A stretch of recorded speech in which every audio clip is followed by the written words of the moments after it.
Hey food enthusiasts, welcome to Healthy Life Sphere. Today we're diving into the fascinating world of food fermentation. What exactly is it, and why is it so beneficial for your health? Think of it as a collaboration between us and the microscopic world, a controlled decomposition of food that unlocks a treasure trove of flavors and health benefits. Join us as we explore the science behind fermentation, detail how you can ferment your own foods at home, and discuss the amazing benefits they bring to your body. Let's get started. Alright, fermentation fanatics, let's kick things off with a classic sauerkraut. We're talking about simple, fermented cabbage that's teeming with good bacteria and flavor. First things first, you'll need a head of cabbage. Give it a good rinse, remove the outer leaves, and then it's time to get shredding. A mandolin makes quick work of this, but a good old-fashioned knife works just as well. Remember, we're not looking for confetti here.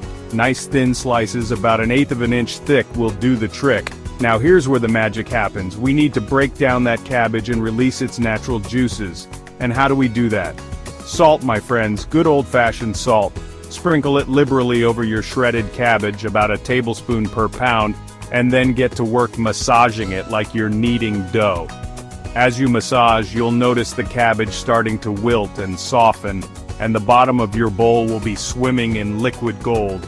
That, my friends, is the brine that will fuel our fermentation.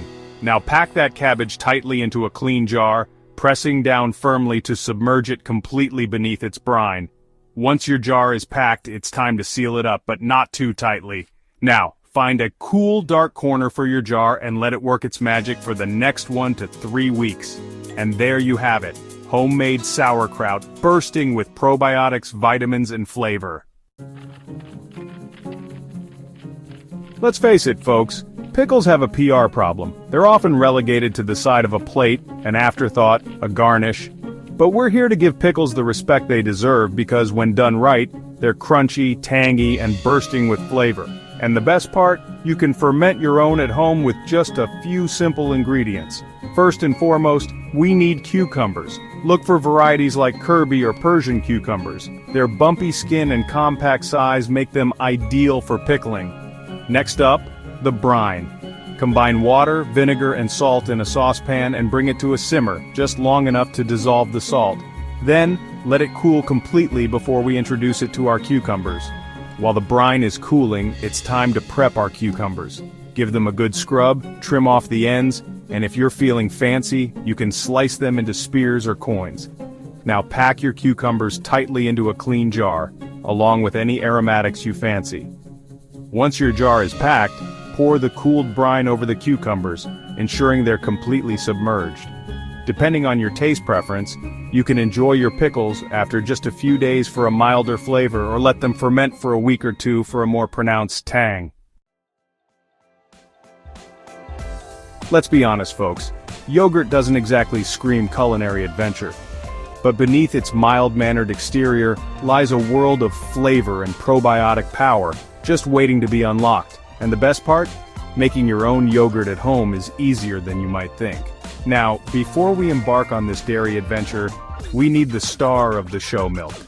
And not just any milk will do, we're looking for the good stuff, the full-fat, grass-fed kind that's teeming with flavor.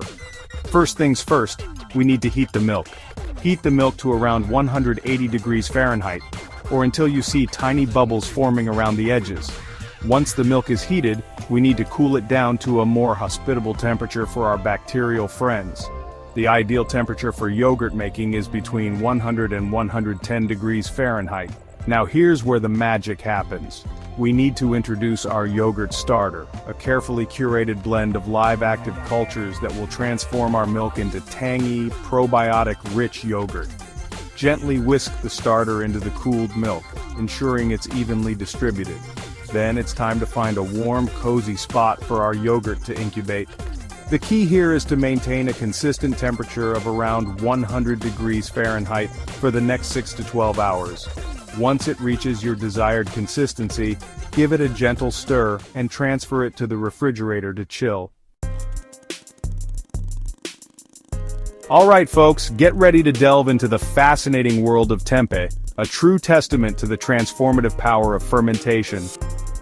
Originating in Indonesia, tempeh takes humble soybeans on an incredible journey, transforming them into a nutrient-packed powerhouse with a satisfyingly nutty flavor and firm texture. And the best part? You can recreate this culinary magic right in your own kitchen. Our adventure begins with dried soybeans, the building blocks of this nutritional marvel. Give them a good rinse, then submerge them in a pot of water and let them soak overnight. This rehydration process softens the beans and prepares them for the transformative process ahead. After their overnight soak, it's time to give those soybeans a good simmer. Drain the soaking water, add fresh water to the pot, and bring it to a boil. Let the soybeans cook for about 30 minutes, or until they're tender but still hold their shape. Once the soybeans are cooked, drain them and spread them out on a clean kitchen towel to cool and dry. Now comes the crucial step. Introducing the tempeh starter. Sprinkle the starter over the cooled soybeans and mix thoroughly, ensuring each bean gets its fair share of spores. Next, we need to create the ideal environment for our tempeh to flourish. Spread the inoculated soybeans in a thin, even layer on a baking sheet lined with parchment paper. Then, cover them tightly with plastic wrap, poking small holes to allow for air circulation. Over the next 24 to 48 hours, a fascinating transformation will take place. Let's face it, folks. Sometimes our refrigerators resemble produce graveyards, with forgotten vegetables languishing in the crisper drawer. But fear not, for fermentation comes to the rescue, transforming those sad, wilting veggies into vibrant, flavor-packed delights. And the best part? You can use this technique with a medley of vegetables, creating a rainbow of fermented goodness that's as good for your taste buds as it is for your gut. First things first, gather your vegetable recruits. Carrots, bell peppers, cauliflower, radishes, cucumbers. The possibilities are endless. Give them a good scrub, trim off any unwanted bits, and chop them into bite-sized pieces. Now let's talk brine. Just like with our previous fermentation adventures, the brine is crucial for creating the ideal environment for those beneficial bacteria to work their magic. For our mixed veggies, a simple salt brine is all we need. Combine water and salt in a large bowl, stirring until the salt is fully dissolved. Once your brine is ready, it's time to introduce our vegetable medley. Pack them tightly into a clean jar, ensuring they're completely submerged beneath the brine.